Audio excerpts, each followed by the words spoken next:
In this video, I will teach you how to print shipping label in WooCommerce. This is super helpful if you're running an online store and want to make order fulfillment smoother. So the first thing you need to do is to go to your website's login page. For example, yourdomain.com/wp-admin or something like this. If you don't already have a WordPress account, you'll need to sign up on wordpress.org, install WordPress, and add WooCommerce. If you already have an account though, just log in with your username and password. So WooCommerce doesn't print labels by default, so you need a plugin. The most popular option is WooCommerce Shipping and Tax, which you can find by going to Plugins or scrolling down here on the left-hand menu until you see plugin and click on add plugin right here. All we have to do is to try and search for it.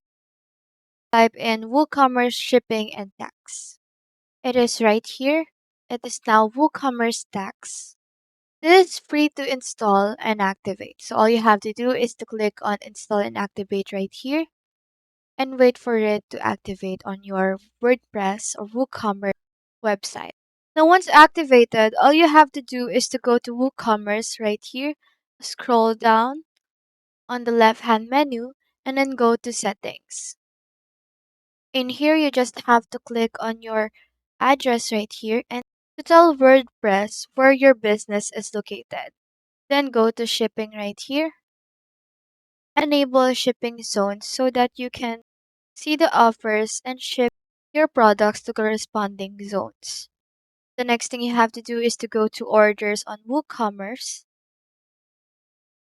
And once the status of your order is ready to ship, on the right hand, which is right here, and on the status right here, you'll now be able to see a create shipping label after going through the process of ready to be shipped for the seller. So all you have to do is to click it and confirm the package weight and dimension, then choose your preferred shipping service. And after confirming all of this, all you have to do is to click purchase label, and once it's generated, you'll get a print label button. You just have to click it and it will automatically download the shipping label as a PDF file, which you can print and stick onto your package. So that's all there is today. Hope we help.